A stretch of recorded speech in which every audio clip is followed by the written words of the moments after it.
The Influences of Lucifer Ahriman, Man's Responsibility for the Earth by Rudolf Steiner. This is Lecture 2. The lecture yesterday will have shown you that if we are to acquire insight into the nature and evolution of man, we must be constantly mindful of the power and influence of Lucifer, of Christ, and of Ahriman. These influences were, of course, already at work in earlier stages of cosmic evolution, but in spheres where it was unnecessary for man to have clear consciousness of their effects. On the other hand, the very purpose of our fifth post-Atlantean epoch is that man should become increasingly conscious of what takes effect through him in earthly existence. The unveiling of many more of the secrets of human life would be desirable at the present time if only there were greater willingness to face things frankly and objectively. For without the knowledge of certain facts of the kind indicated yesterday, it will not be possible for humanity to make progress either in the inner life or in the sphere of social life. Think only of something that is connected with the social problems we have recently been studying. It has been our aim to demonstrate the necessity for separating the spiritual life and also the political life or life of rights from the economic life. Our greatest concern is to create conditions throughout the world, or at least, for we cannot do more at present, to convince men of the necessity for conditions which will provide the foundation for a free spiritual life, no longer dependent upon the other spheres of social life, or as deeply entangled as it is today in the economic life on the one side and in the political life of the state on the other. Civilized mankind must either establish the independence of the spiritual life or face collapse, with the inevitable result of an Asiatic influence taking effect in the future. Those who still do not recognize the gravity of the present situation in the world are also, in a certain respect, helping to prepare for Ahriman's incarnation. Many things in external life today bear witness to this. The Ahrimanic incarnation will be greatly furthered if men fail to establish a free and independent spiritual life and allow it to remain entangled in the economic or political life. For the Ahrimanic power has everything to gain by the spiritual life being even more closely intermingled with these other spheres. To the Ahrimanic power, a free spiritual life would denote a kind of darkness, and men's interest in it, a burning, raging fire. The establishment of this free spiritual life is essential in order that the right attitude, the right relationship, may be adopted to Ahriman's incarnation in the future. But there is still a strong tendency today to conceal the facts of which we spoke yesterday. The vast majority of people cast a veil over these things. They refuse to see them as they really are and allow themselves to be deceived by words which have no connection with reality. And very often endeavours to shirk reality are described as honest and well-meaning. Take, for example, the recently published letter of Romain Rolland, in which he says that men should not allow themselves to be deluded by erstwhile proclamations of the victorious powers concerning justice and the upholding of political rights. The treatment which Russia is receiving from the entity has led him to speak in these terms. He says, no matter whether it be on the part of monarchies or republics, what has been said about rights and justice is so much phrase-mongering. The issue at bottom is one of power, and of power alone. Now even this apparent approach to reality still betrays willingness to be deluded, for Romain Rolland is just as deluded as ever. The delusion is not one whit less. It could only be so if such men were to discard phrases and recognize that all these things for which they aspire are meaningless as long as they fail to realize that if the old and unified state as such, whether a democracy, a republic, or a monarchy, does not become threefold, this is simply a way of helping Ahriman's incarnation. Hence all these things, including this recent letter addressed to the world by Romain Rolland, amount to nothing more than rhetorical harangues. People do not grasp the reality, for reality can be grasped only when the necessity for spiritual knowledge and deep penetration into the nature of things is thoroughly understood. You are all familiar with the much-quoted verse, "In the beginning was the Word, and the Word was with God, and the Word was a God." do men really take these lines in earnest? They utter them, but so often as mere phrases. No particular emphasis is laid on the tense. In the beginning was the Word, and the Word was with God, and the Word was a God. Word here must obviously have the meaning it bore in ancient Greece. It is not word as understood today, word as mere sound, but it is the inner spiritual reality. In either case, however, it is the imperfect tense that is employed.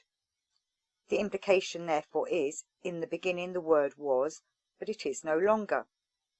Otherwise the sentence would run, now is the Word, and the Word is not with God, it was with God, and a God was the Word, but it is so no longer. This, moreover, is what stands in the Gospel of St. John. Otherwise, what would be the meaning of the words immediately following? And the Word was made flesh and dwelt among us.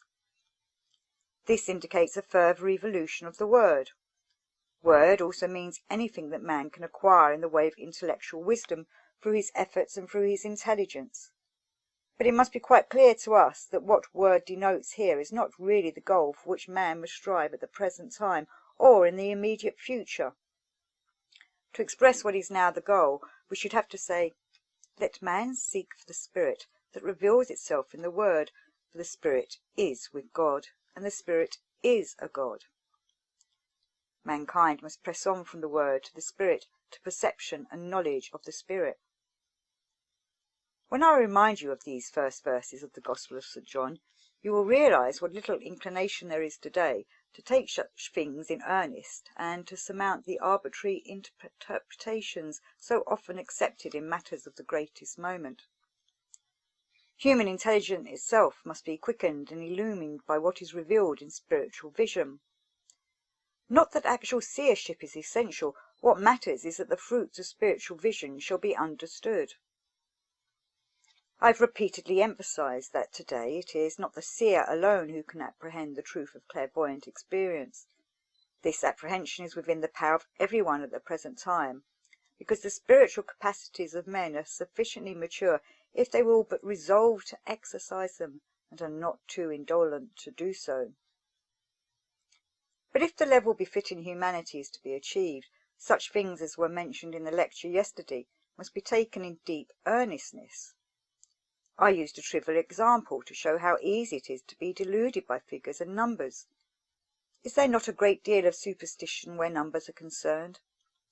What can in some way be counted is accepted in science. Natural science loves to weigh, to compute, and social science loves statistics, again a matter of computation and reckoning. It will be difficult indeed for men to bring themselves to admit that all knowledge of the external world acquired through measure and number is so much delusion.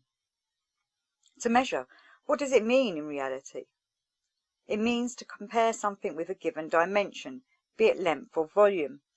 I can measure a line if I compare it with a line twice, 3 times, 4 times. In such measurements, no matter whether of lengths or surfaces or weights, the qualitative element is entirely lacking. The number 3 always remains the same, whether one is counting sheep, human beings, or politicians. It is not a matter of the qualitative, but only of the quantum, the quantitative. The essential principle of volume and number is that the qualitative is left out of account. But for that very reason, all knowledge derived from the principles of volume and measure is illusion. And the fact which must be taken in all seriousness is that the moment we enter the world that can be weighed and measured, the world of space and time, we enter a world of illusion, a world that is nothing but a fata morgana, as long as we take it to be reality. It is the ideal of present-day thinking to experience in connection with all the things of the external world of space and time, their spatial and temporal significance, whereas in truth, what things signify in space and time is their external aspect only, and we must transcend space and time, penetrating to much deeper levels if we are to reach the innermost truth, the innermost being of things. And so a future must come when men will be able to say, yes, with my intelligence I can apprehend the external world in the way that is the ideal of natural science. But the vista thus presented to me is wholly Ahrimanic. This does not mean that natural science is to be ignored or put aside. It is a matter of realizing that this natural science leads only to the Ahrimanic illusion. Why, then, must man have natural science, in spite of the fact that it leads only to illusion? It is because in his earth existence he is already on the descending curve of evolution. Of the fourth post-Atlantean epoch, the Greco-Latin epoch, it may be said that in respect of knowledge, man was relatively speaking at the zenith. But now, in the fifth post-Atlantean epoch, he is on the path of decline. He is a being growing physically weaker, and to perceive the world in the way the Greek perceived it would be too much for his strength. That is something we are not told in history. Just imagine what modern historians would have to say about it, those worthy historians who describe Greece as if they were describing some region of their own time, because they do not know that the Greeks looked out into nature with different eyes, listened with different ears from those of modern men. These historians do not tell us that modern human beings would suffer from constant headache or migraine if they were to see and hear in the outer world all that the Greeks saw and heard. The Greeks lived with infinitely greater intensity in the world of the senses. Our own apprehension of this world has already weakened. To be able to bear it, a fata morgana has to be and is presented to us. And not only what we perceive with the senses, but on account of our scientific conceptions, we dream about the external world. That, most emphatically of all, is a fata morgana. The greatest dreamers where the external world is concerned are precisely those who pride themselves on being realistic in their thinking. Darwin and John Stuart Mill are fundamentally dreamers. The dreamers are the very men who claim to be thoroughgoing realists. But neither must we give ourselves up entirely to our own inner life and impulses. From the way things have developed in the movement represented by the Theosophical Society, many of you will have realized that cultivation of the inner life alone, as attempted by numbers of people today, does not lead to the goal befitting man in the present age. For the all too prevalent tendency is to make no free resolve of his own to transcend ordinary life and attain higher vision, but rather to bring into prominence that in him which is not free. All kinds of hallucinatory tendencies, all kinds of faculties fraught with illusion, come into play. It should be realized that just as external science becomes Ahrimanic, the higher development of a man's inner nature becomes Luciferic if he gives himself up to mystical experiences. The Luciferic tendency wakens and becomes especially powerful in everyone who, without the self-training described in the book Knowledge of the Higher Worlds and its Attainment, sets about any mystical deepening of the impulses already inherent in his nature. The Luciferic tendency shows itself in everyone who begins to brood over experiences of his inner life, and it is extremely powerful in present-day humanity. It takes effect in egoism of which most people are entirely unaware. One comes across so many today who are quite satisfied when they can say of something they have done that they have no cause for self-reproach, that they did it to the best of their knowledge and according to their conscience. That is an entirely Luciferic attitude. For in what we do in life, the point is not whether or not we have cause to reproach ourselves. What really matters is that we shall take things objectively, with complete detachment, and in accordance with the rules of objective facts. And the majority of people today make no effort to achieve this objective understanding, or to acquire knowledge of what is necessary for world evolution. Therefore, spiritual science must emphasize the following, that our man is actually preparing for his incarnation, where we can recognize how he is preparing for it, and with what attitude it must be confronted. In such questions, the point is not to say, we do this or that in order that we may have no cause for self-reproach, but to learn to recognize the objective facts. We must come to know what is at work in the world, and act accordingly for the world's sake. It all amounts to this, that modern man only speaks truly of himself when he says that he hovers perpetually between two extremes, between the Ahrimanic on the one side, where he is presented with an outer delusion, a fata morgana, and on the other, the Luciferic element within him, which induces the tendency to illusions, hallucinations, and the like. The Ahrimanic tendencies in man today live themselves out in science, the Luciferic tendencies in religion, while in art he swings between the one extreme and the other. In recent times, the tendencies of some artists have been more Luciferic. They are the expressionists. The tendencies of the others have been more Ahrimanic. They are the impressionists. And then, facilitating between all this, there are the people who want to be neither the one nor the other, who do not rightly assess either the Luciferic or the Ahrimanic, but want to avoid both. Ahriman, no, that I must not, will not do, for it would take me into the realm of the Ahrimanic. That I must not, will not do, for it would take me into the realm of the Luciferic. They want to be virtuous, avoiding both the Ahrimanic and the Luciferic. But the truth of the matter is that Lucifer and Ahriman must be regarded as two scales of a balance, and it is we who must hold the beam in equipoise. And how can we train ourselves to do this? By permeating what takes Ahrimanic form within us with a strongly Luciferic element. What is it that arises in modern man in an Ahrimanic form? It is his knowledge of the outer world. There is nothing more Ahrimanic than this knowledge of the material world, for it is sheer illusion. Nevertheless, if the Fata Morgana that arises out of chemistry, out of physics, out of astronomy, and the like can fill us with fiery enthusiasm and interest, then through our interest, which is itself Luciferic, we can wrest from Ahriman what is his own. That, however, is just what human beings have no desire to do. They find it irksome. And many people who flee from external materialistic knowledge are misconceiving their task and preparing the best possible incarnation for Ahriman in earth existence. Again, what wells up in man's inmost being today is very strongly Luciferic. How can we train ourselves rightly in this direction? By diving into it with our Ahrimanic nature, that is to say, by trying to avoid all illusions about our own inner life and impulses, and observing ourselves just as we observe the outer world. Modern man must realize how urgent it is to educate himself in this way. Anyone who has an observant eye in those matters will often come across circumstances of which the following is an example. A man tells him how indignant he is with countless human beings. He describes minutely how this or that in A, in B, in C, and so on angers him. He has not an inkling that he is simply talking about his own characteristics. This peculiarity in human beings was never so widespread as it is today, and those who believe they are free of it are the greatest culprits. The essential is that man should approach his own inner nature with Ahrimanic cold-bloodedness and dispassion. His inner nature is still fiery enough even when cooled down in this way.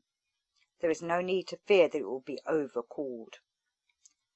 If the right stand is to be taken to Ahriman's future incarnation, men must become more objective where their own impulses are concerned, and far, far more subjective where the external world is concerned, not by introducing pictures of fantasy, but by bringing interest, alert attention and devotion to the things of immediate life. When men find one thing or another in outer life tedious, possibly because of the education they have received or because of other circumstances, the path which Ahriman wants to take for the benefit of his incarnation is greatly smoothed. Tedium is so widespread nowadays. I have known numbers of people who find it irksome to acquaint themselves, for example, with banking procedure or the stock exchange or single or double entry in bookkeeping. But that is never the right attitude. It simply means that the point has not been discovered where a thing burns with interest. Once this point is reached, even a dry cash book can become just as interesting as Sheila's Maid of Orleans, or Shakespeare's Hamlet, or anything else, even Raphael's Sistine Madonna.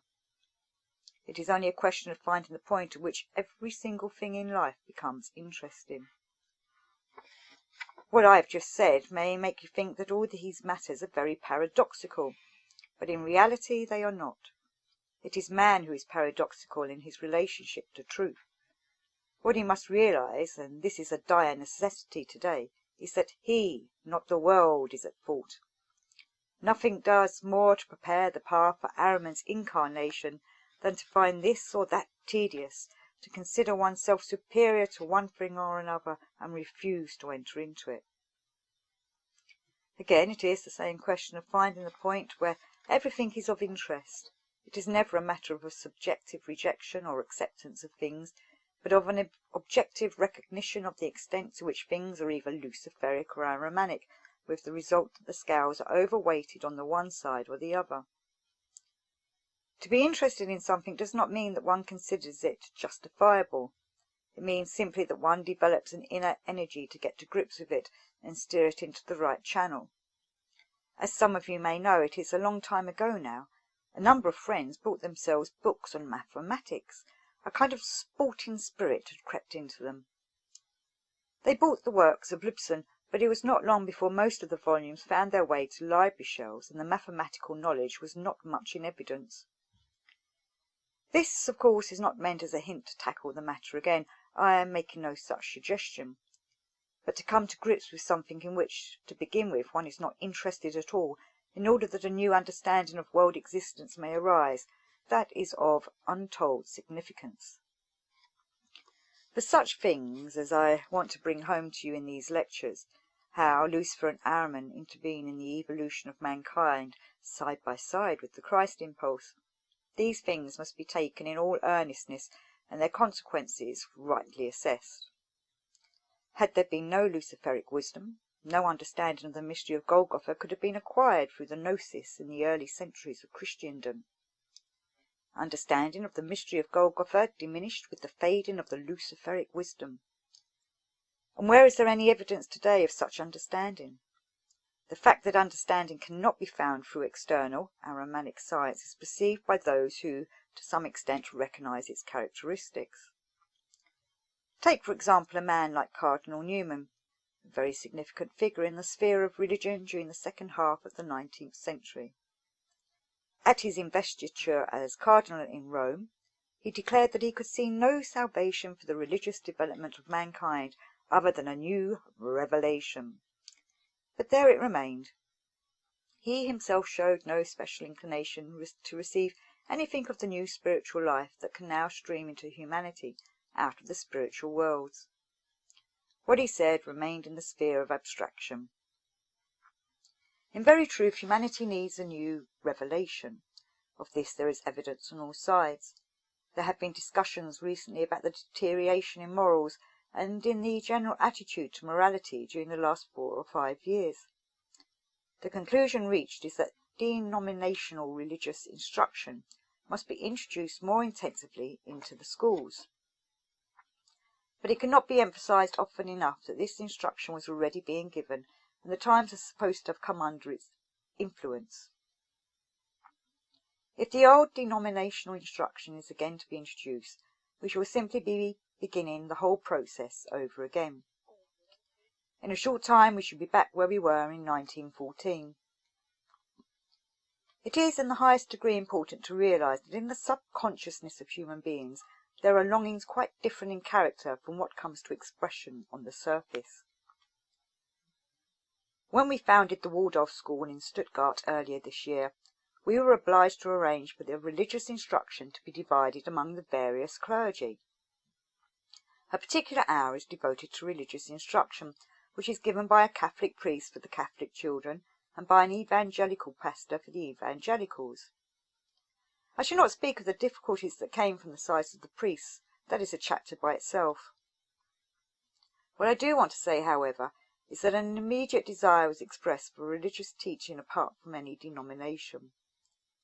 At first I thought that the attendance would be insignificant in comparison with the numbers attending the denominational instruction.